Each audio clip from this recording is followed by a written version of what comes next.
Assalamualaikum warahmatullahi wabarakatuh. Innal hamdalillah nahmaduhu wa nasta'inuhu wa nastaghfiruh wa na'udzu billahi min shururi anfusina wa min sayyiati a'malina. Man yahdihillahu fala mudilla lahu wa man yudlil fala hadiya lahu. Asyhadu an la ilaha illallah wahdahu la syarika lahu wa asyhadu anna Muhammadan abduhu wa rasuluh. Ayolah ikhwah, a'azakumullah, kepada bapak, ibu-ibu, ikhwan dan akhwat yang mudah-mudahan dirahmati oleh Allah Subhanahu wa taala. Alhamdulillah, kita bersyukur kepada Allah Subhanahu wa taala atas segala nikmat yang Allah karuniakan kepada kita. Nikmat Islam, nikmat iman, nikmat diberikan hidayah di atas sunnah, nikmat dijauhkan kita dari berbagai macam malapetaka, dan nikmat diberikan hidayah taufik untuk selalu dan senantiasa menuntut ilmu syar'i. Ikhwani fid din, a'azakumullah, kita bersyukur kepada Allah atas semua nikmat, dan nikmat yang paling besar diberikan hidayah di atas Islam dan sunnah. Dan kita wajib berpegang teguh kepada Quran dan sunnah menurut pemahaman salafus saleh. Ini merupakan kewajiban yang harus kita pegang seumur hidup kita sampai kita diwafatkan oleh Allah SWT. Ikhwani fiddin, a'azakumullah, dalam kesempatan ini kita akan bahas tentang istiqamah. Kenapa kita bahas tentang istiqamah? Karena banyak orang yang diberikan oleh Allah hidayah di atas Islam, kemudian dia tidak istiqamah di atas Islam, sehingga dalam perjalanan hidupnya dia melakukan perbuatan-perbuatan yang dapat mengeluarkan dia dari Islam. Ada orang Islam yang kemudian dia murtad dari Islam. Ada atau tidak? Ada. Ada orang yang dia tadinya diberikan hidayah di atas Islam dan sunnah, kemudian dalam perjalanan hidupnya dia tinggalkan sunnah itu, kembali lagi dia berbuat bid'ah. Dan ini juga ada dalam kehidupan, tidak sedikit. Bahkan ada orang-orang sebagai pelajar, penuntut ilmu, yang dulunya ngaji, kemudian sekarang enggak ngaji lagi. Ada atau tidak? Ada, banyak. Tadinya nuntut ilmu, kemudian enggak nuntut ilmu lagi. Ini enggak istiqomah dia. Thalabul ilmi wajib. Dan menuntut ilmu syar'i ini merupakan jalan menuju surga. Kata Nabi SAW, menuntut ilmu wajib. Thalabul ilmi faridatun ala kulli muslimin. Menuntut ilmu itu wajib atas setiap muslim. Nabi juga bersabda SAW, wa man salaka tariqan yaltamisu fihi ilman sahhalallahu lahu bihi tariqan al jannah. Barang siapa yang berjalan untuk menuntut ilmu, Allah akan mudahkan jalannya ke surga. Tapi ada di antara orang yang kemudian enggak nuntut ilmu lagi. Pernah nuntut ilmu, kemudian setelah itu berhenti dia nuntut ilmu. Karena apa? Ya karena mungkin syubhat, karena mungkin syahwat, dia cinta kepada dunia, sehingga ditinggalkan thalabul ilmi. Bahkan ada orang yang tadinya sebagai dai yang mengajak orang kepada sunnah, kemudian ditinggalkan sunnah itu, jadi dai ahlul bidah. Ada enggak? Ada. Tadinya dai mengajak orang kepada sunnah, sekarang dia masuk kepada firqah atau kelompok ahlul bidah. Ini terjadi. Berarti tidak istiqomah lagi dia. Udah keluar dari istiqomah. Ada orang yang tadinya rajin sholat berjamaah di masjid, belakangan enggak sholat lagi dia. Ada orang yang tadinya dia melaksanakan sunnah, dia berjenggot, tidak isbal, belakangan kembali lagi dia. Jenggotnya dicukur, isbal lagi. Tadinya ada orang yang pakai jilbab sempurna, ya karena kehidupan rumah tangganya dan segala macam, udah nggak pakai jilbab lagi. Masih banyak lagi kalau kita kaji orang-orang yang tidak istiqomah. Istiqomah ini wajib dan nanti kita akan bahas dalam buku ini. Hatta masalah sunnah aja, artinya sesuatu yang sunnat, artinya hukumnya sunnat bukan wajib, itu harus kita jaga. Apalagi yang jelas wajib, harus kita jaga terus sampai kita diwafatkan oleh Allah Subhanahu wa taala. Sebab Nabi SAW pernah menyebutkan kepada seorang sahabat, yaitu Abdullah bin Amr bin As radhiyallahu anhuma. Nabi mengatakan kepada beliau, "Ya Abdullah, la takun mithla fulanin kana yaqumul laila fataraka qiyamal laili." Muttafaqun alaih. Wahai Abdullah, jangan kamu seperti si fulan. Tadinya dia rajin sholat malam, kemudian ditinggalkan sholat malam. Hadis ini diriwayatkan oleh Imam Bukhari Muslim.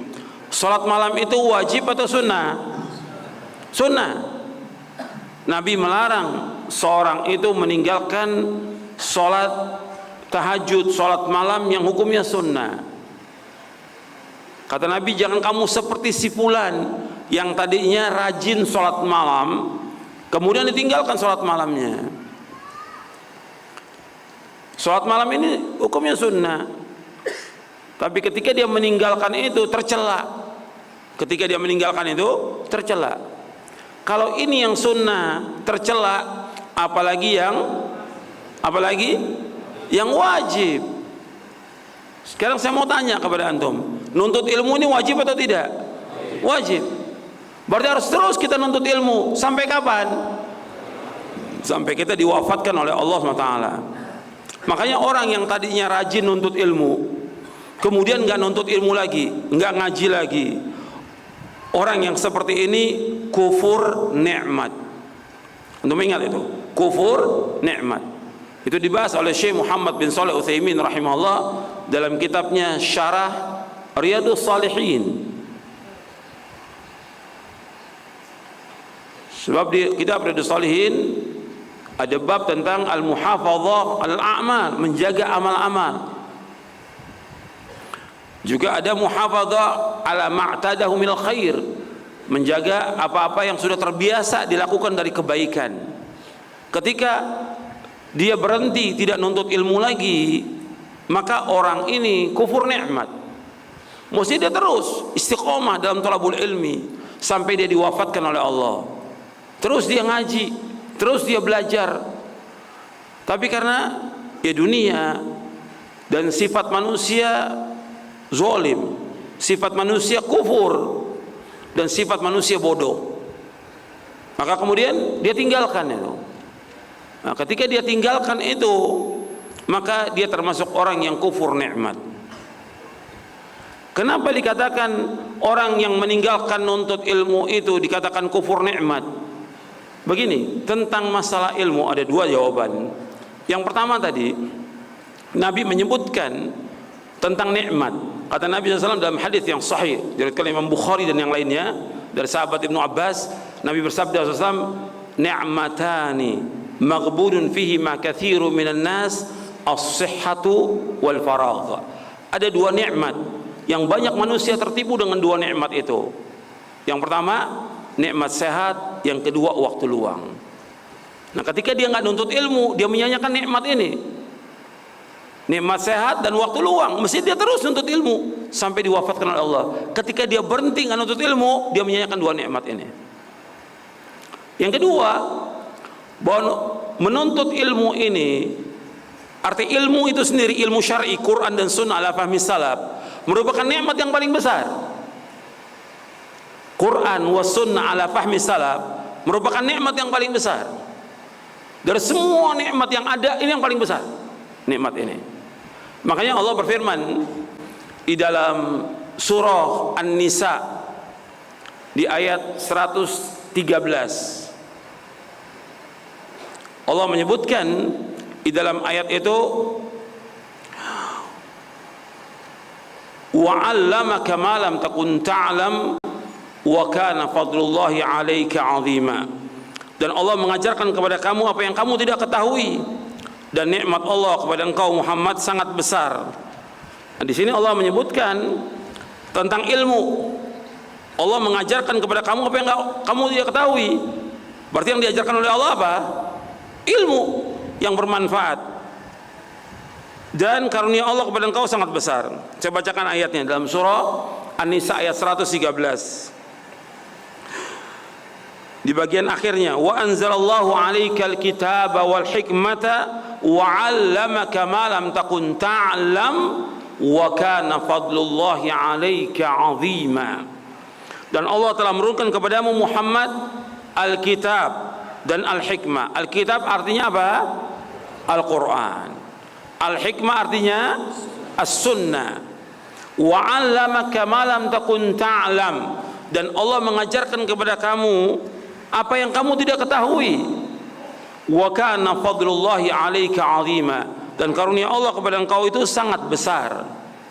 Dijelaskan oleh Imam Ibnul Qayyim Al-Jauziyah di dalam kitabnya Miftah Daris Sa'adah di juz yang pertama. Beliau mengatakan bahwa nikmat ilmu a'zamun ni'am. Nikmat ilmu merupakan nikmat yang paling besar. Kenikmatan yang paling besar nikmat ilmu. Makanya antum bersyukur kepada Allah ketika diajarkan Quran dan Sunnah ala fahmi salaf. Ini nikmat yang paling besar. Makanya ketika orang berbicara soal kebahagiaan yang hakiki, ya kebahagiaan ketika dia mendapatkan ilmu yang bermanfaat dan dia mengamalkannya. Ini kebahagiaan hakiki. Karena hati ini dia bisa bahagia dengan apa? Dengan ilmu. Enggak dengan yang lainnya. Ada kebahagiaan yang lain dibahas oleh Ibnu Qayyim. Ada orang bisa merasa bahagia dengan apa yang di luar dirinya. Yang di luar dirinya. Seperti apa? Dia punya jabatan, dia punya kedudukan, dia punya mobil mewah, dia punya segala macam. Bahagia enggak orang? Bahagia, tapi semu kebahagiaan ini. Itu yang pertama. Yang kedua, kata Ibnu Qayyim rahimahullah, orang diberikan oleh Allah bentuk tubuh yang sempurna. Mata, telinga, lisan, hidung, tangan, kaki. Ini bahagia enggak orang punya? Bahagia, tapi ini pun semu. Yang ketiga, kata beliau, itu kebahagiaan ilmu. Diberikan oleh Allah ilmu yang bermanfaat. Diberikan dia pemahaman dengan pemahaman yang benar. Dan dia meniti jalan siratal mustaqim. Ini nikmat yang hakiki. Ini nikmat yang hakiki yang sebenarnya. Ini yang akan membawa kebahagiaan manusia dunia akhirat. Karena ilmu dan amal soleh merupakan nikmat yang paling besar. Makanya Syekhul Islam Ibnu Taimiyah rahimahullah mengatakan, kata beliau begini, wal khairu was salahu wal falahu was sa'adatu munhasirun fi nau'aini fil ilmi nafi' wal amal salih. Kebaikan, kemenangan, kesuksesan, kebahagiaan itu terbatas pada dua. Yang pertama, al-ilmu nafi', ilmu yang bermanfaat. Yang kedua, al-amal salih. Nah, kalau ini seperti ini harus kita pelajari terus, kita pahami terus sampai kita diwafatkan oleh Allah SWT. Nggak boleh berhenti. Ketika berhenti dia dari mencari ilmu syar'i dan mengamalkan soleh, ini keluar dia. Keluar dari mana? Keluar dari siratal mustaqim. Berarti ujungnya dapat hidayah atau sesat? Sesat. Dan banyak yang sesat. Setelah Allah memberikan ilmu kepada dia belajar, diberikan hidayah taufik, kemudian dia nggak nuntut ilmu lagi. Nuntut ilmunya seperti ini.